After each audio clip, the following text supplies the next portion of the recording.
So, you want to know how to win more in Hunt? I have the perfect guide for you. Here you can see the table of contents, so feel free to pause the video and skip to whichever part interests you most. If you want to learn it all, just let the video play. Enjoy. Solo strategies. Playing as a solo player is intimidating at first, but is one of the best ways you can improve in Hunt Showdown. Playing as a solo player offers you less room for mistakes, and it is much easier to learn the game when your teammates aren't talking about how they had to chase down a homeless man for stealing their phone. If you're new to solo bounty hunt, I recommend playing against duos at first. Although there are more teams, you only have to worry about 2 players on a team at once, so if you can get a quick early kill in a fight, it turns the fight into a 1v1, thereby improving your odds. One tip I will mention for playing as solo is that you should always want to third-party fights if you can.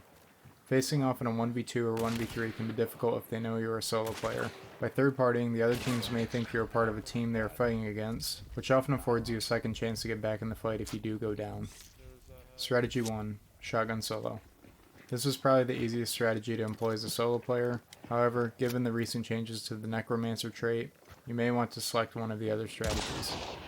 Here's an example of a class I might run as a solo shotgun player. The Slate Riposte is great for its fast rate of fire and bayonet for killing bosses. The Uppercut is a good hard-hitting secondary for medium-range engagements if needed. However, as I said before, playing as a solo shotgunner, your goal should be to third-party boss layer fights and to avoid sound traps while running around the map. You want to be hard to track, and you want the enemy teams to believe that you're part of one of the other teams, so that they don't just insta-burn you and camp your body as soon as you go down. Continuing with the loadout, alert trip mines are a great way to trap explosive barrels for easy kills, and they also set enemy hunters on fire and burn approximately 25 health off from their health bar. If a player is running a small health chunk at the end of their health bar, they will lose a chunk upon hitting an alert trip mine. This makes them easier to kill. The Concertina Bomb can be great for blocking entrances and exits, as well as throwing on top of enemy hunters to prevent revives. Finally, the Fire Beetle is good for scouting and setting other enemy hunters on fire. Strategy 2. Stealth Soldier. This is another great loadout if you're trying to play solo against teams. The Vetterli Silencer with FMJ allows for stealth as well as increased damage range due to the FMJ ammo. The Officer Brawler can be used in a pinch to fight in close quarters. It also allows for the player to bring a Throwing Spear. The Throwing Spear is great for killing mobs, bosses, and sound traps like horses and cows without setting them off and revealing your location. The reason for the blank fire decoys is that you can throw these to get an enemy to think they are getting shot at from another direction, which sometimes leads to an easy kill.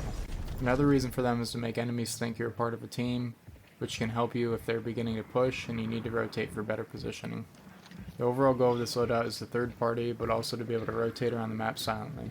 It's very easy to get kills if played properly, by rotating quickly and quietly, and by keeping yourself at range and hidden. Strategy 3. Solo Sniper. Solo sniping can be difficult, but it can be done.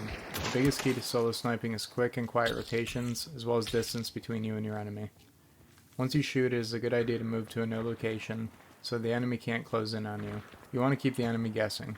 Also, just as every other solo scenario, it is a good idea to third party. This loadout features a Throwing Spear for the same reason as mentioned in the last loadout, a Sticky Bomb for a quick boss layer kill, and a Choke Beetle for scouting. Whichever strategy you choose as a solo player, it takes practice and dying many times to learn how to play solo. I recommend starting either with a shotgun or as a stealth soldier and employing the tips I mentioned like third partying and stealth. If you would like a more detailed guide to playing as a solo player, let me know down in the comments below and I will shoot a video for the future. Darkness.